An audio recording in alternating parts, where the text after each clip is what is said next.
बदमाश हुकूमत बरतरफ। उस वक्त सुर्खियां लगती थी शेर आटा खा गया। हमारे सुन्नी भाई और हमारे शिया भाई इनको आपस में लड़ाने की कोशिश करी, ये दुश्मन का बहुत बड़ा एजेंडा है। पुलिस की जानिब से जो कार्रवाइयां की गई हैं वो इतने 143 इनकाउंटर करना मामूली बात नहीं है। बिल्कुल। सब्सक्राइब करें और बेल दबाएं ताकि कोई खबर रह न जाए।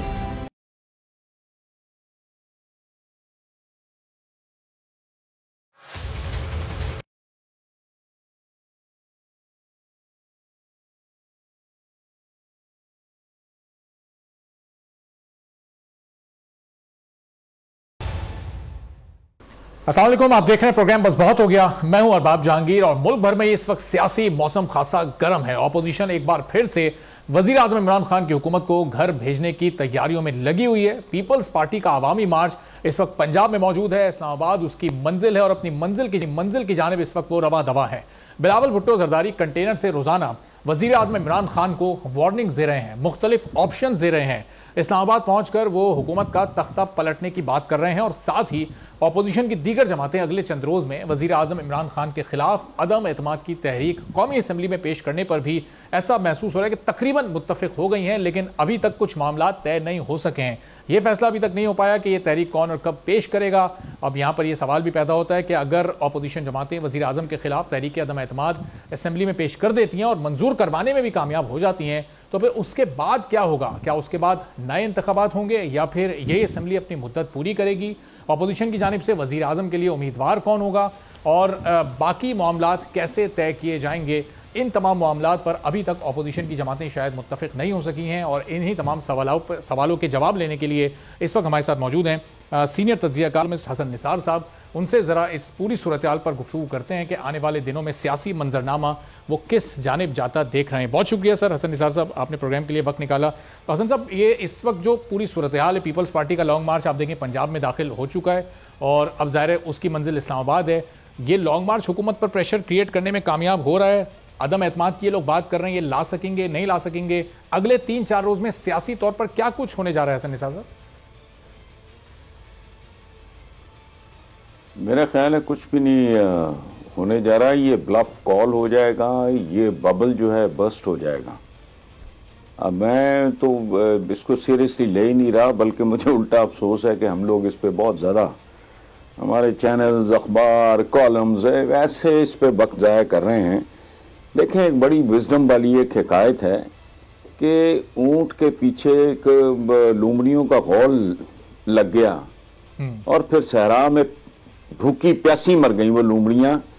वो इसलिए चेस कर रही थी वो लूमड़ियां और वो लूमड़ ऊंट को कि इसका निचला होंठ गिरने ही वाला है, यूं ही गिरेगा हमारा लंच हो जाएगा या डिनर हो जाएगा। ये वो लूमड़ियां हैं। आप 4 दिन के बाद या 5 दिन जब भी होना है, ये इनका ब्लफ कॉल होना है, आप उस दिन एक प्रोग्राम और रख लेते हैं, ये सारा कुछ रिपीट कर दें आप जो मैं कह रहा हूं। कुछ भी नहीं है, ये बुलबुला है। अच्छा, इन लोगों की क्रेडिबिलिटी क्या है, साख क्या है, एक दूसरे के साथ इनका असली तल्लुक क्या है, स्लीपिंग विद द एनिमी वाली सूरत हाल है। ये एक दूसरे की शक्लों से नफरत करते हैं, ये एक दूसरे के वजूद से नफरत करते हैं। ये अंतड़ियां निकालनी और फेरनी और मैं घसीटना और फलाना डमकाना और जो जबान, ओ भाई ये कुछ भी नहीं है। अच्छा, ये मैं हैरान होता हूं। मैं जाहिर है इसी मीडिया का हिस्सा हूं। मैं इतने दिनों से देख रहा हूं, मेरा कॉलम लिखने को दिल नहीं करता। जो देखो यही बात, चैनल्स पे भी यही रोना। नतीजा आप देख लेना, जो आपने कहा है कि जो भी टाइम इसका बनता है उसके बाद आपको पता लग जाएगा क्या औकात है। सही। तो हसन साहब, कुछ भी नहीं है। हाँ, आप सीरियस नहीं ले रहे, आप कह रहे हैं ये बुलबुला है, आप बिल्कुल इसको सीरियस लेने को तैयार नहीं, लेकिन हुकूमत तो किसी हद तक सीरियस ले रही है, प्रेशर भी महसूस कर रही है। आप देखिए इमरान खान साहब ने एक बड़ा अवामी रिलीफ का पैकेज दिया, उसके बाद वो अपने इत्तेहादियों से भी मिलने के लिए उन्होंने एक पूरी लिस्ट तैयार कर ली। चौधरी बरादरान से मिल चुके, मोनिस सिलाई से मिल चुके। तो कहीं ना कहीं वो इसको संजीदा तो ले रहे हैं, इसीलिए वो भी अपनी तैयारी पूरी रख रहे हैं कि अगर ये अदम एतमाद लाने में कामयाब हो जाते हैं, तहरीक जमा करवाते हैं, तो इनके कम से कम इनकी सीटें, इनके लोग पक्के हों।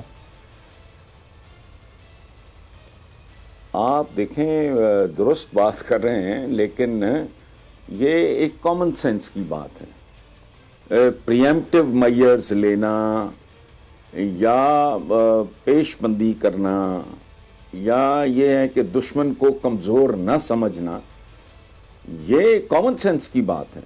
उनको अलर्ट रहना चाहिए, they should be up on their toes.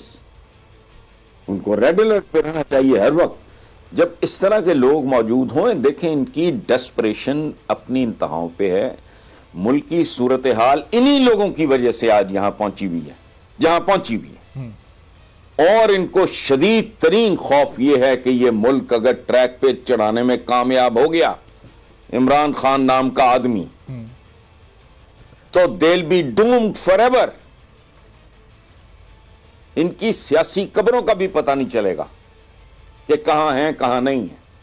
बाकी तो जब आप देखते हो, देखो ये कैसा है, मसलन बादल अगर आता है तो सेंसिबल आदमी क्या करता है, वो घर से बाहर निकलते वक्त वो छाता या छतरी जो भी कहते हैं उसको, वो अगर साथ में पकड़ ले तो उसमें बुराई क्या है? What is the harm? आदतन में पीछे मुझे नजर आ रहा होता है ट्रैफिक को, कोई गाड़ी नहीं है, लेकिन मैंने मुड़ना हो तो मैं इंडिकेटर देता हूं। ये नॉर्मल, ये बिहेवियर की बात है, इसमें खौफ से ज्यादा। और एक और बात मैं आपको बताऊं कि पाकिस्तान के यहाँ जो हमारे यहाँ जो रवायत रही है जिस किस्म की, उसमें रेड अलर्ट पे रहना वो तो कोई बुरी बात नहीं है। बाकी आई डोंट थिंक सो। तो आज तक तो अल्हम्दुलिल्लाह अल्लाह ने इज्जत रखी है। इस पर भी देख लेते, चंद दिन की बात है। और जाहिर आज से 2 रोज पहले मौलाना साहब ने 48 घंटे का निसार साहब टाइम दिया था कि 48 घंटे के अंदर अंदर कोई बड़ी खबर वो देंगे, और जाहिर वो अदम एतमाद की तरफ इशारा कर रहे थे।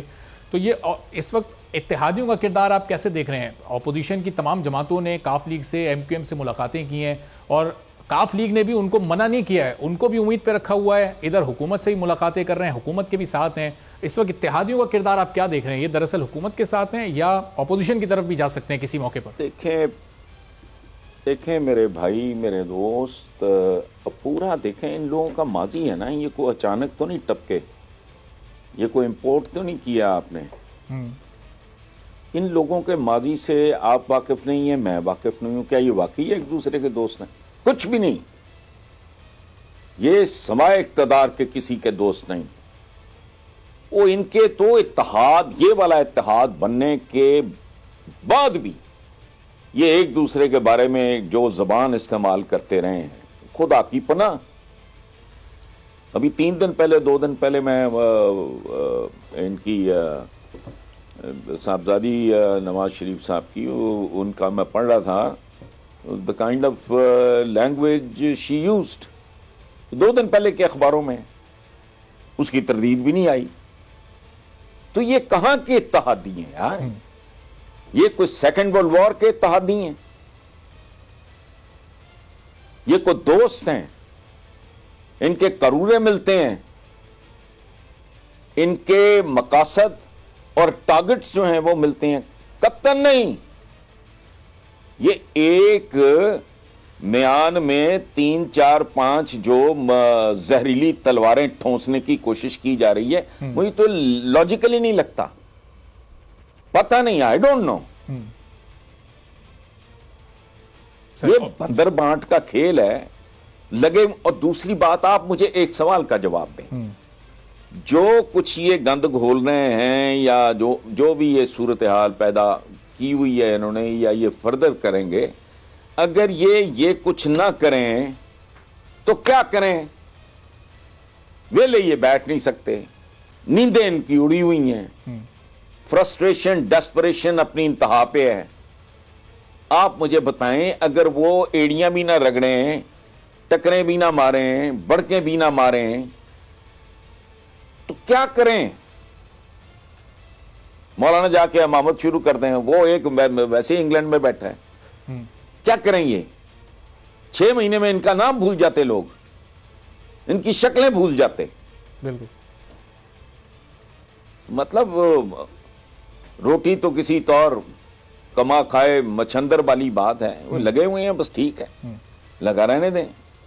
कौम वेली है, बेकारी है, बेरोजगारी है, उनको शुगल मिला हुआ है, चैनल्स के पास भी कहत है मौजूआत का, तो यहाँ भी पेशगोइयाँ हो रही हैं और अंदाजे छोड़े जा रहे हैं। मेरा तो सीधा साधा सा जवाब है डे वन से, और इसमें बहुत सारे ऐसे इंडिकेटर्स हैं जो आप भी समझते हैं, मैं भी समझता हूं। बिल्कुल,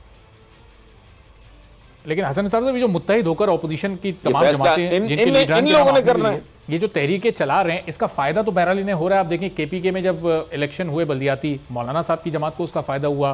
तमाम ज़िमनी इलेक्शंस में नून लीग को, पीपल्स पार्टी को, मौलाना साहब की जमात को इसका फायदा हुआ, और हुकूमत को इसका नुकसान हुआ। कहीं ना कहीं ये हुकूमत को डेंट पहुंचाने में, अनपॉपुलर करने में कामयाब तो हो रहे हैं। नहीं, डेंट हुकूमत को लगाने में या अनपॉपुलर होने में तो भाई मेरे, उसमें तो हुकूमत की गवर्नेंस का लेवल जो है, इकोनॉमिक क्रंच है, और इस तरह की खामियां और कमज़ोरियां हैं। और एक बात याद रखें, मुझे आप बता दें पाकिस्तान की तारीख में कौन सी हुकूमत है जो बहुत पॉपुलर रही है? एक भूखा नंगा एक मुल्क जिसका निज़ाम ही सिरे से कोई नहीं है, 3-3 नस्लें मर जाती हैं, लोगों की इंसाफ नहीं मिलता, थाने में छितर पड़े ना, को सारा ना पैर है। इस मुल्क का ना को मालियाती निज़ाम है, ना कोई अदालती इंसाफ मिलता है किसी को। कौन सी बताएं?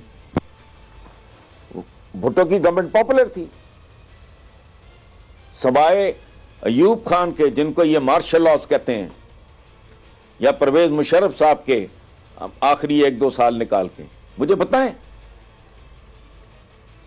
ये जब बरतरफ हुई थी नवाज शरीफ की, तो उस वक्त एक रोजनामे की सुर्खी थी, बदमाश हुकूमत बरतरफ। उस वक्त सुर्खियां लगती थी, शेर आटा खा गया। चंद जेब ने मॉडल टाउन में इनके घरों के बाहर खुदकुशी की थी। ये नॉर्मल है? ये कोई वेलफेयर स्टेट है? यहां तो भूख का, बेरोजगारी का, गुर्बत का, कानून की पामाली का जो ग्राफ है वो सिर्फ ऊपर नीचे होता है। जोर में तो वही होता है। कौन से 5-10 साल थे जब यहां हंकी डोरी था और को लोग मौज मस्ती कर रहे थे? और बात सुने भाई मेरे, हबीब जालिब को मैं कोट करता हूं, आपकी उम्र मुझसे बहुत कम होगी, अल्लाह आपको तवील उम्र अता करे। मैं उस वक्त बच्चा था, टीनेजर था। हबीब जालिब पूरे मुल्क में गाने गाता फिरता था, 20 रुपये मन आटा, इस पर भी है सन्नाटा। उस वक्त 20 रुपए नहीं होते थे लोगों के पास उस वक्त। अब तो रुपया डिवैल्यू होके घटिया तरीन रह गया है, इसकी तो हाल ही कोई नहीं रही। इसका तो चेहरा ही बिगड़ गया है बेचारे का। उस वक्त 20 रुपये मन आटा, इस पर भी है सन्नाटा। सदर अयूब जिंदाबाद, तंजिया नज्म थी, मुल्क में जबान ज़दे आम थी। अब ये बताएं कि मैं गलत कह रहा हूं या हबीब जालिब ने वाकई ये लिखा था? इसका मतलब क्या है? तब भी भूख नांग थी। भुट्टो ने इस मुल्क में क्या बेचा? लोगों को बेवकूफ बनाया और कहा क्या? रोटी कपड़ा मकान दूंगा तुम्हें। इसका मतलब है लोगों का उस वक्त भी यही प्रॉब्लम था, रोटी कपड़ा मकान। क्या मतलब? एक बुनियादी जरूरियात जिंदगी से महरूम लोग थे। भुट्टो ये महरूमी बेच गया। अब आगे चलें आप। ये इन्होंने चलाई थी निजाम मुस्तफा। मेरा बस चले, मैं इन्हें लोहे के कांटों पे घसीटूं। निजाम तहरीक निजाम मुस्तफा, नतीजे में जनरल जिया और एक इलेक्टेड आदमी सो कॉल्ड, उसकी फांसी। तो मुझे बताएं कि कब यहां नॉर्मल रहे हालात? मैं तो अभी बांग्लादेश तक पहुंचा ही नहीं। मैं तो इस मुल्क में इसके आगाज में जो जाली क्लेम और जाली जातें ईजाद हुई, मैं तो उनकी बात ही नहीं कर रहा। तो क्या था? मतलब नवाज शरीफ मैंने गिनवा दिया, बीबी मैंने गिनवा दी, भुट्टो मैंने गिनवा दिया, सही। ये जितने भी हैं, चंद साल अयूब खान के पुरसुकून थे, खूबसूरत थे, लोग आसूदा थे, पुरसुकून थे। फिर परवेज मुल्क के चंद साल, बाकी तो सुवाए गंद के, लूट मार के, पैड़ी गवर्नेंस के अलावा बाकी तो है ही कुछ नहीं। सही। तो फिर हसन निसार साहब, ये आपको कुछ याद इमरान आ रहा खान है साहब के इस दौर को और इस हुकूमत को फिर आप कहाँ रेट करेंगे इन तमाम लीडर्स के दरमियान? क्योंकि खान साहब भी जो उसूल और नजरियात मैं अभी इसको रेट नहीं करूंगा मेरे भाई, बताते थे वो तो तमाम के तमाम बदल गए। चौधरी बरादरान के बारे में, एमक्यूएम के बारे में उनकी क्या राय होती थी, आज देखें वो इत्तेहादी बने बैठे हैं। एहतसाब का नारा लगा कर आए, किस तरह एहतसाब हुआ इस हुकूमत में, ये भी आपके सामने। भाई वो बेशुमार इंसानी बशरी कमजोरियां इमरान में भी हैं। कानों का कच्चा, जिसने जो कुछ कह दिया सुन लिया। लोग खौफजदा थे चौधरियों से कि अगर ये आए, ये सीजन पॉलिटिशियन है, रख रखाव वाले वफादार लोग हैं, इनके इर्द गिर्द जो नारियों का जो मुझे पता है, दे पॉइजन्ड हिम। उसको तो जाती तौर पे क्या पता होना था, डे वन से दे वर पॉइजनिंग हिम। जो सुना बोल दिया। अच्छा, इनके बारे में जो जुबान इस्तेमाल की वो तो 35 पंक्चर भी वही थे। बिल्कुल। IMF पे जाना, ये जज्बाती सियासी किस्म की तकरीरें होती जिनका हकायक के साथ ताल्लुक कोई नहीं, और वो अपने जिस गुनाह की या जुर्म की सजा PTI काट रही है वो है होमवर्क ना करना। अच्छा, इन्होंने होमवर्क नहीं किया। इन्होंने कंटेनरों, जलसों, जुलूसों, धरनों और एहतजाजों को ही होमवर्क समझा।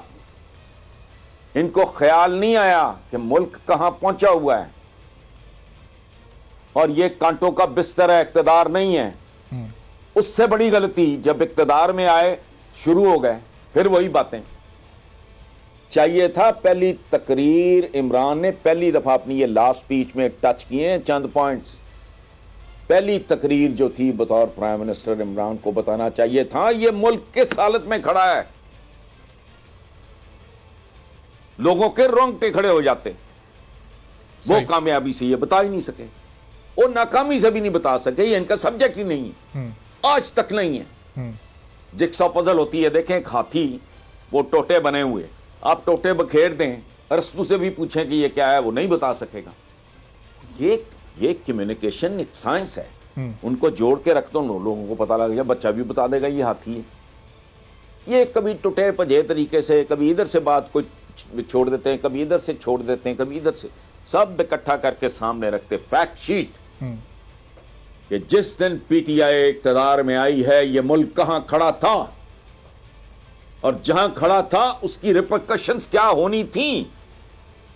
सही। एक बंदे को आप समी मंदल से फेंक दे जमीन पे,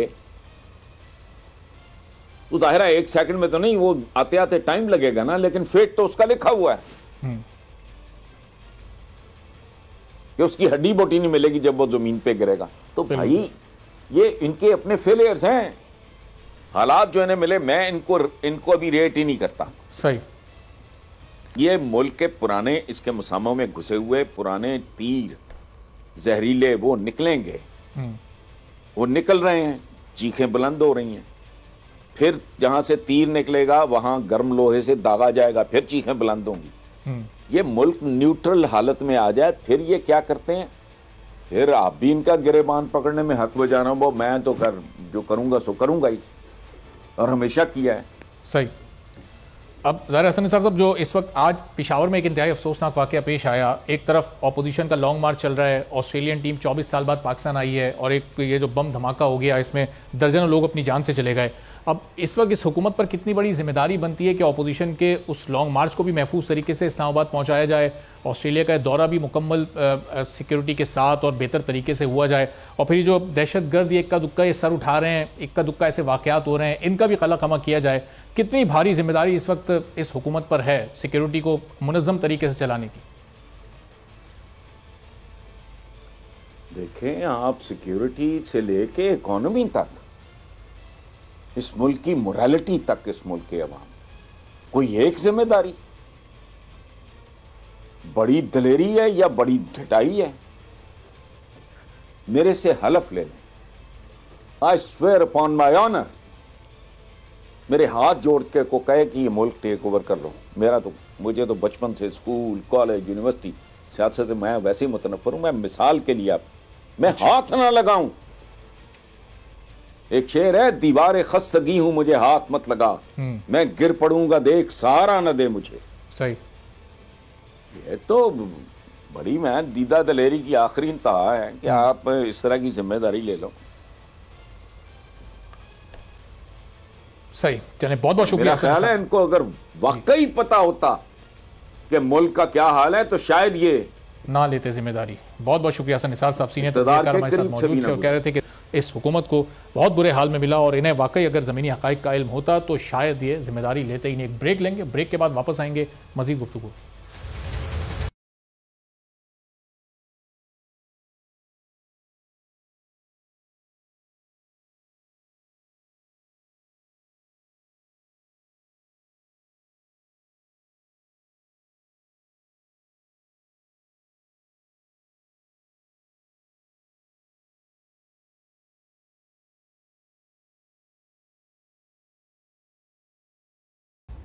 प्रोग्राम में एक बार फिर आपको खुशामदीद कहते हैं और पेशावर के किस्सा खानी बाजार की जामा मस्जिद में आज एक इंतहाई इंसानियत सोज और अफसोसनाक वाक़या हुआ जब एक खुदकुश हमला आवर ने पहले वहां मौजूद सिक्योरिटी एहलकारों पर फायरिंग की और फिर फायरिंग करते हुए वो मस्जिद में दाखिल हो गया जहां नमाज जुमा की अदायगी में मसरूफ थे और वहां पर इस धमाके के नतीजे में दर्जनों की तादाद में लोग अपनी जानों से गए। वहां पर एक कोहराम बपा हुआ, जख्मियों को फौरी तौर पर इस वाक़े के बाद अस्पतालों में पहुंचाया गया और ये उसी तरह के मनाजिर हमें देखने को मिले जिस तरह आज से 5, 6, 7 साल पहले देखा करते थे और उस वक्त धमाके हुआ करते थे। लेकिन उसके बाद हमारी फोर्सेस ने एक बहुत ही भरपूर तरीके से, बेहतरीन तरीके से दहशतगर्दी के खिलाफ पूरी जंग लड़ी। उसमें हज़ारों जानों को कुर्बान किया गया, सैकड़ों शहीद हुए और उसके बाद पूरे मुल्क में अमन व अमान कायम करने में हमारी फोर्सेस ने कामयाबी हासिल की। लेकिन अब ये 1-2 इस तरह के वाक़यात फिर से हो रहे हैं। क्यों इस तरह के वाक़यात हो रहे हैं और कैसे इनको रोका जा सकता है? क्या फिर से सिक्योरिटी को पूरे मुल्क में मजीद सख्त करने की ज़रूरत है? इसी पर गुफ्तगू करते हैं। अल्लामा शहनशाह मारूफ आलमदीन हमारे साथ मौजूद हैं, किसी तारुफ के मोहताज नहीं। अल्लामा साहब बहुत शुक्रिया सर, प्रोग्राम के लिए आपने वक्त निकाला। एक तो ये इंतहाई इंसानियत सोच ये वाक़या हुआ, जितनी इसकी मजम्मत की जाए वो कम है। अल्लामा साहब क्या इस पर कहेंगे, क्यों इस तरह के वाक़यात एक बार फिर से आहिस्ता आहिस्ता ये जन्म लेते जा रहे हैं? ब्रिगेडियर राइट हारिस नवाज साहब भी हमारे साथ मौजूद हैं। जी अल्लामा साहब।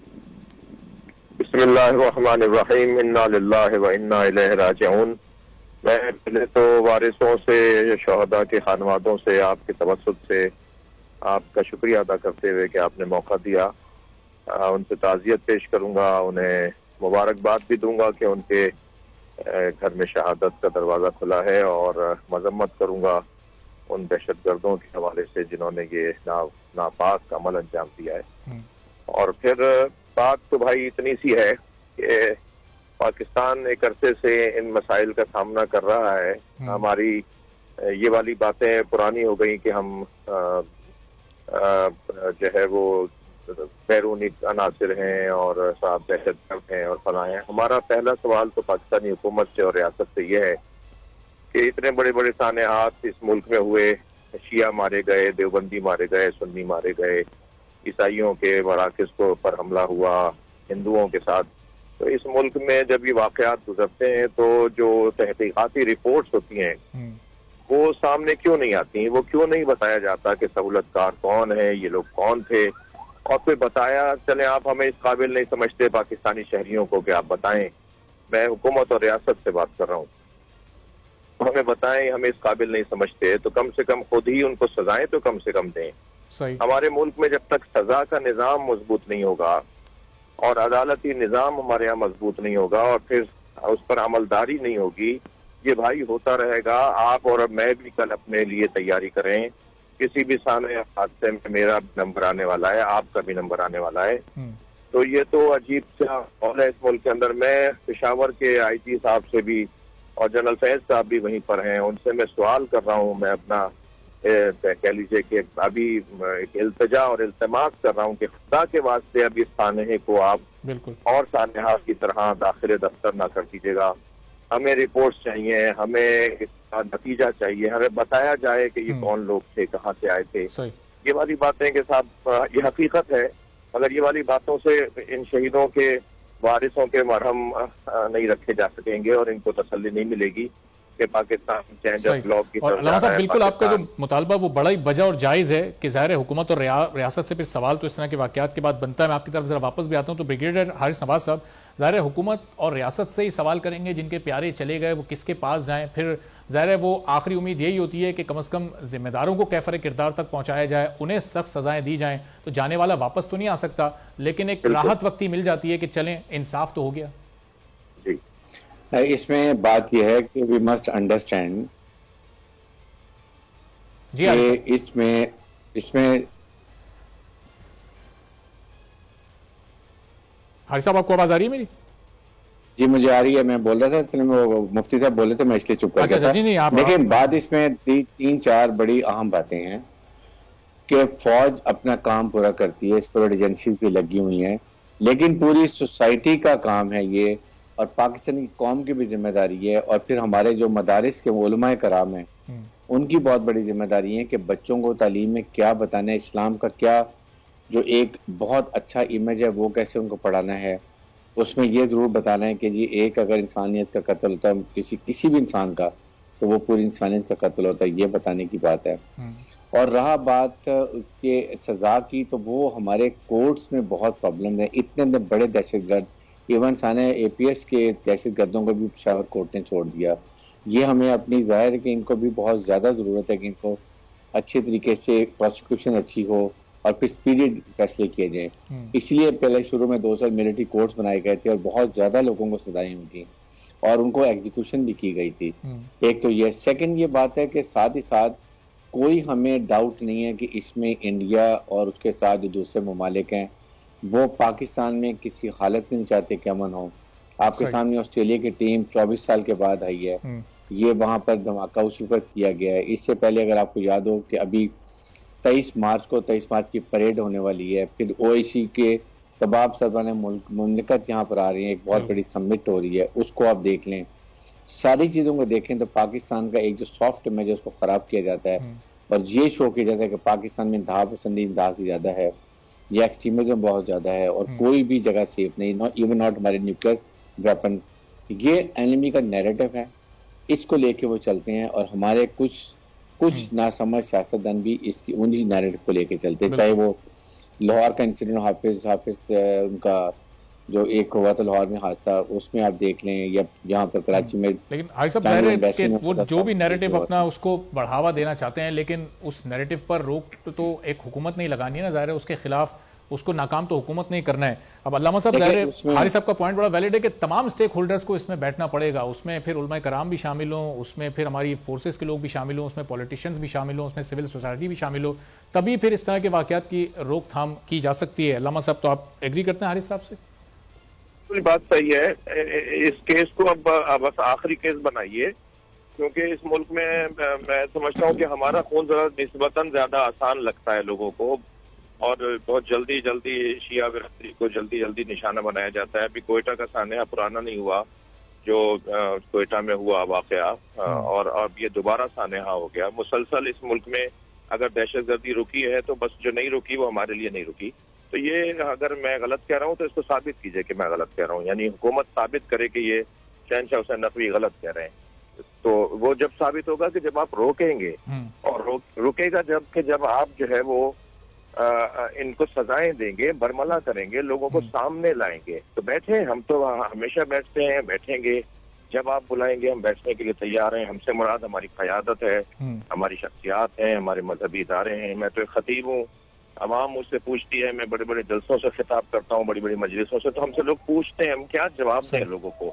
उधर जब हम बैठते हैं तो सिर्फ बैठना नहीं हो, बल्कि कोई सॉलिड, कोई मजबूत किस्म का कोई कदम उठाना चाहिए हुकूमत को, तब जाके मसाइल हल होंगे। बिल्कुल। तो हारिस साहब, क्या समझते हैं, अब बैठ जाना चाहिए तमाम स्टेक होल्डर्स को? अब वक्त ज़ाय करना अब ज़ाहिर है मुनासिब नहीं होगा, वक्त पहले इतना गुजर चुका, पहले इतनी जाने जा चुकी हैं। अगर अब भी स्टेक होल्डर्स सोचते रहे कि एक दूसरे के साथ बैठना है, किसको जिम्मेदारी लेनी है, कौन इसको रोके, तो फिर कहीं मजीद जाने ना चली जाए हमारी।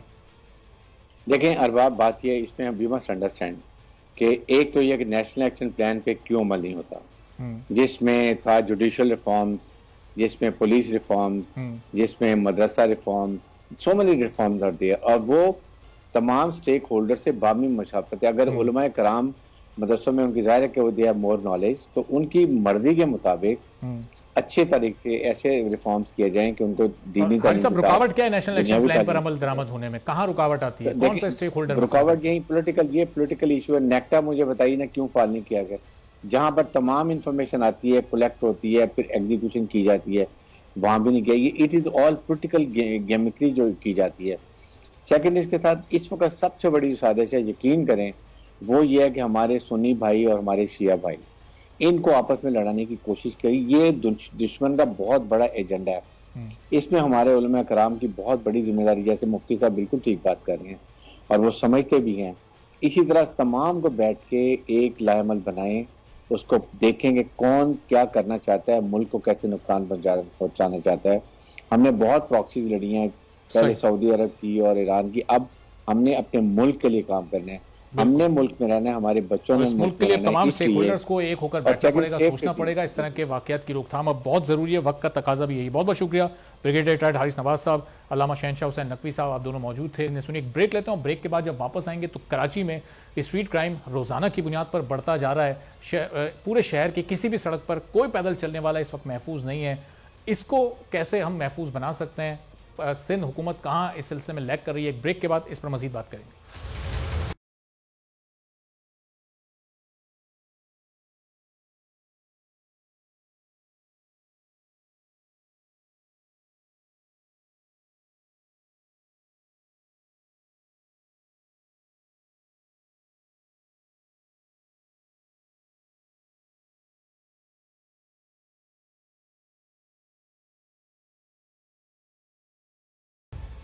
प्रोग्राम में एक बार फिर आपको खुशामदीद कहते हैं। और पाकिस्तान का सबसे बड़ा शहर कराची, जो कभी रोशनियों का शहर कहलाता था, अब अगर कराची को डाकुओं का शहर कहा जाए तो शायद गलत ना होगा। यहाँ कहीं भी किसी को भी किसी भी जगह असलहे के जोर पर लूट लिया जाता है, और अगर किसी ने माल बचाने की कोशिश की या जरा भी मजामत की तो डाकू फायरिंग करने से जरा भी नहीं हिचकिचाते। और इसी छीना झपटी के दौरान 2 महीनों में 1.5 दर्जन से जायद शहरी कत्ल किए जा चुके हैं। वज़ीर आला सिंध मुराद अली शाह की सदारत में शहर में अमन व अमान और बढ़ती हुई स्ट्रीट क्राइम की वारदातों के हवाले से अक्सर इजलास होते रहते हैं। और ऐसे एक इजलास में कराची पुलिस चीफ ने अपनी बेबसी का इजहार भी किया और इस बात का इंकशाफ किया था कि शहर में 7,500 ऐसे स्ट्रीट क्रिमिनल्स हैं जो बार बार ये जराइम करते हैं।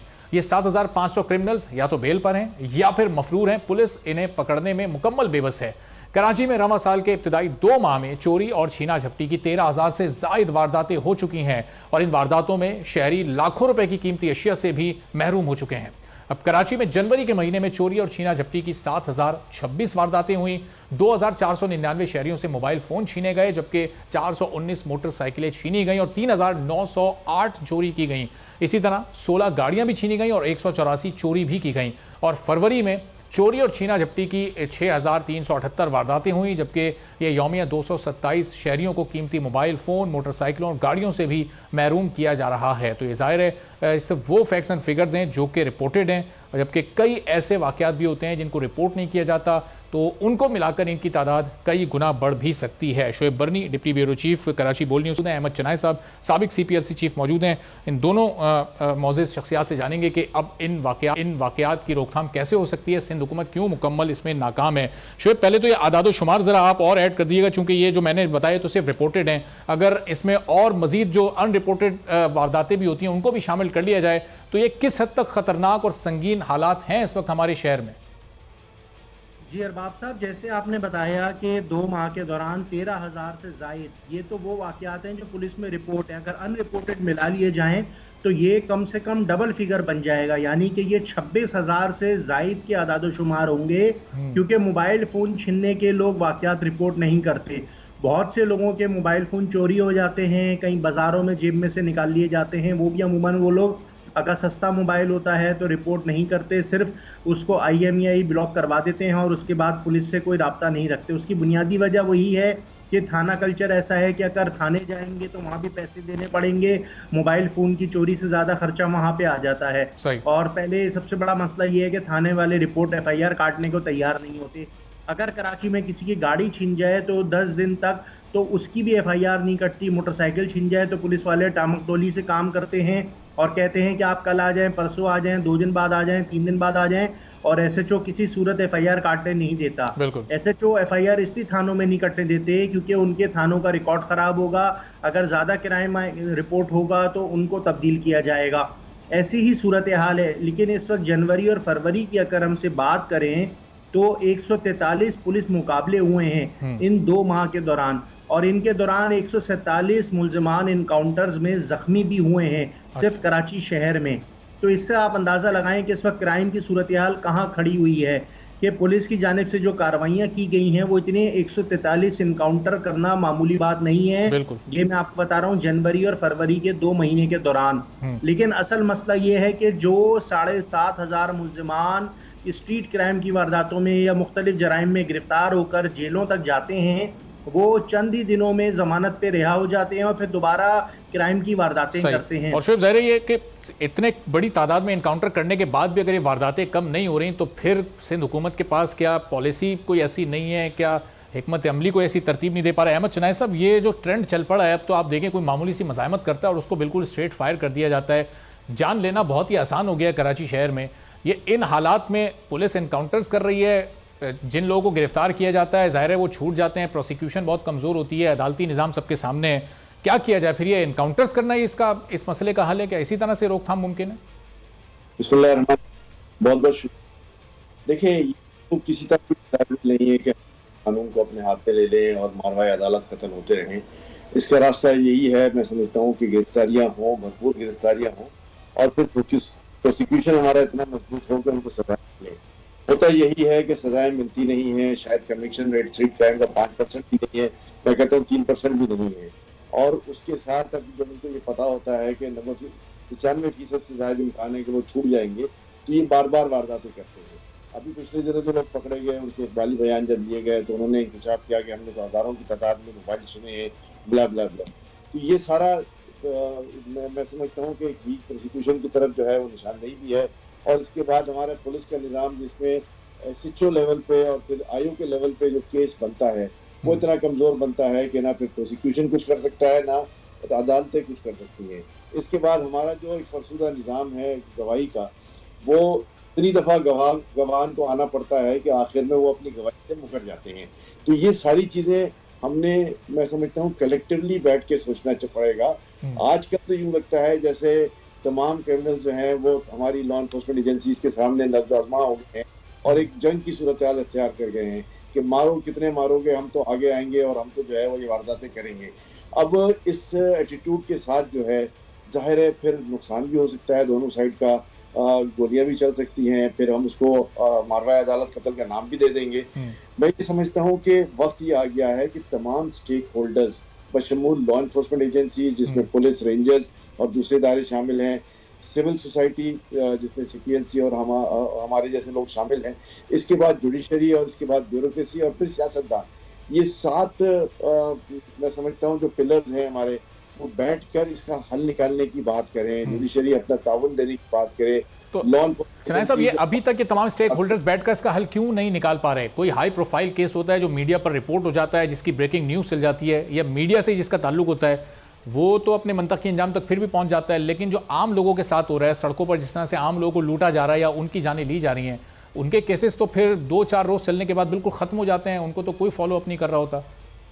देखिए, आपकी बात बिल्कुल ठीक है, होता यही है। और इक्का दुक्का केस जो हाई प्रोफाइल होते हैं उन पे काम हो जाता है, उनके मुल्जिमान भी गिरफ्तार कर लिए जाते हैं। मेरा सवाल फिर यही होगा कि जब वो मुल्जिमान गिरफ्तार किए जा सकते हैं तो जो बाकी शहरी जो हैं, हजारों की तादाद में लोग लुट रहे हैं, उनको क्यों गिरफ्तार नहीं किया जाता?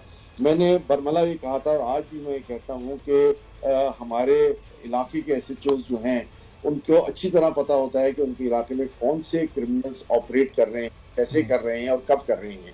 और उनके इलाके से मैं कोई आके वारदात करके भाग जाता है तो वो भी कहीं ना कहीं सीआईडी नेटवर्क उनको बता देता है कि फलां लोग थे, फलां लोगों ने वारदातें की हैं। तो मैं समझता हूँ कि थाने लेवल पे भी जो है वो टीमें मजबूत करनी चाहिए, उनको भी बड़ा प्रोएक्टिव करके जो और अगर चनाई साहब जाहिर है कि इलाका पुलिस को ये इल्म है कि कौन क्रिमिनल है, इसके बावजूद नहीं पकड़ रही, तो बड़ा सवाली निशान है। तो शुएब, ये इस पॉइंट पर मैं आपसे जरा पॉइंट ऑफ व्यू लूं कि क्या इंटेंशन नहीं होती पुलिस की, या नफरी की कमी है, या उनकी ट्रेनिंग नहीं है, बुनियादी इशू है क्या? चनाई साहब मैं आता हूं आपकी तरफ से। जी शुएब, बुनियादी मसला क्या है इसका? जी देखिए, बहुत सारे मसाइल हैं। थानों की हद पे अगर बात की जाए तो जिस थाने में 250 पुलिस एहलकारों की, जिसमें ऑपरेशन और इन्वेस्टिगेशन और इंटेलिजेंस ब्रांच और स्पेशल ब्रांच सबके मिलाकर नफरी बननी चाहिए, वहाँ पे नफरी होती है 100, 120, 140, जिसके बाद पुलिस को ये कहने का मौका मिलता है, जो जिम्मेदार होता है इलाके का, डीएसपी, एसएचओ, कि हमारे पास नफरी की कमी है। उसके बाद उनकी जो पुलिस मोबाइल्स होती हैं उनमें डीजल और पेट्रोल नहीं होता, जिसके बाद वो कहते हैं कि हम पेट्रोलिंग मौसर अंदाज में नहीं कर सकते, इलाके में हम ड्यूटी मौसर अंदाज में नहीं दे सकते। फिर उसके बाद वीआईपी मूवमेंट में उनको ड्यूटी देनी पड़ती है, बासर सियासी शख्सियात के साथ उनको प्रोटोकॉल की ड्यूटी निभाना पड़ती है, तो वहाँ भी उनकी नफरी तैनात होती है। अच्छा, ऐसी तमाम सूरत हाल के बावजूद हम देखते हैं कि कराची शहर में स्ट्रीट क्राइम को रोकने के लिए जो कोशिशें होती हैं वो कामयाब इससे नहीं हो सकती कि जितनी मौजूदा सैंक्शन नफरी है सिंध पुलिस की, वो तमाम हर इलाके में, हर गली में तो किसी सूरत खड़ी भी नहीं हो सकती अगर नफरी को ज़्यादा भी कर दिया जाए। इसके लिए यही सूरत हाल होती है कि शहर में कमांड एंड कंट्रोल के तहत कंट्रोल किया जाए और जराइम पेशा अनासिर को, यानी आधी से ज्यादा पुलिस को जब वीआईपी मूवमेंट पे लगा दिया जाता है तो जाहिर है फिर पुलिस की नफरी बचती बहुत कम है। तो चनाई साहब, क्या पुलिस की कमी इसका मसला है? अब कराची की आबादी अगर 2.5 से 3 करोड़ है तो यहाँ पर कितनी पुलिस होनी चाहिए? कितने शहरियों की हिफाजत के लिए एक पुलिस एहलकार होना चाहिए? देखिए, आज के ट्रेंड है और सबसे बड़ी बात यह है कि सेफ सिटी प्रोजेक्ट जो है वो इन तमाम मसाइल का हल भी है, जिस पर हम अरसा दराज से बातचीत कर रहे हैं और उसमें कोई जो है वो काबिल अमल हल नजर नहीं आता। सीएम साहब ने कहा है कि जी वो टेंडर्स अब हो रहे हैं और बहुत जल्द आप कुछ खबरी सुनेंगे। इसी तरह जब मैं पिछले उस पर वक्फे पर बात कर रहा था तो जब आप ये कह रहे हैं कि एडिशनल आईजी साहब ने कहा है कि सीएम से कहा है कि जी 6-7 हज़ार क्रिमिनल्स शहर में मौजूद हैं तो ये स्ट्रीट क्राइम करते हैं, तो जब उनको नंबर्स का पता है तो फिर जब नंबर्स का पता है तो इसका मतलब है उनकी निशानदेही भी उनके पास होगी। तो उस निशानदेही पर जो है मैं समझता हूँ बड़ा प्रोएक्टिव काम करना पड़ेगा। ये पुलिस की नफरी, दायरे 2.5 करोड़ का शहर है, 4,500 किलोमीटर का एरिया है, कितनी भी आप नफरी लगा लें आप हर गली की हिफाजत नहीं कर सकते। हर गली की हिफाजत आपका जो है वो सेफ सिटी प्रोजेक्ट करेगा, जहां कैमरेज लगे हुए हैं, जहां उसकी मॉनिटरिंग हो रही है। अच्छा, मॉनिटरिंग ही सिर्फ काफी नहीं है। मैंने हमेशा हर प्रोग्राम में कहा है कि मॉनिटरिंग के साथ बैकअप यूनिट्स की जरूरत है, कि बैकअप यूनिट खड़ा हो, मॉनिटरिंग पे देखा जा रहा है कि ये वारदात हो रही है और बैकअप यूनिट वहां से जो है वो मिनिमम टाइम में पहुंचे और उनको जो है वो जुर्म होता हुआ पकड़े। तो ये तो मेरा ख्याल है, तो ये पूरा मैकेनिज्म बनाना पड़ेगा, इस पर संजीदगी के साथ हुकूमत को सोचना पड़ेगा। बहुत बहुत शुक्रिया अहमद चनाई साहब। शुएब बरनी हमारे साथ मौजूद थे और चनाई साहब ने बड़ी अच्छी तजवीज़ दी कि सेफ से भी फाल करना पड़ेगा, उसके साथ फिर बैकअप यूनिट्स बनाने पड़ेंगे, मॉनिटरिंग की जाए और जहां कोई वारदात हो रही हो फौरन वो बैकअप यूनिट पहुंचकर वो कार्रवाई करे और वारदात को रोके। आज के प्रोग्राम से इजाजत दीजिए, अल्लाह हाफ़िज़।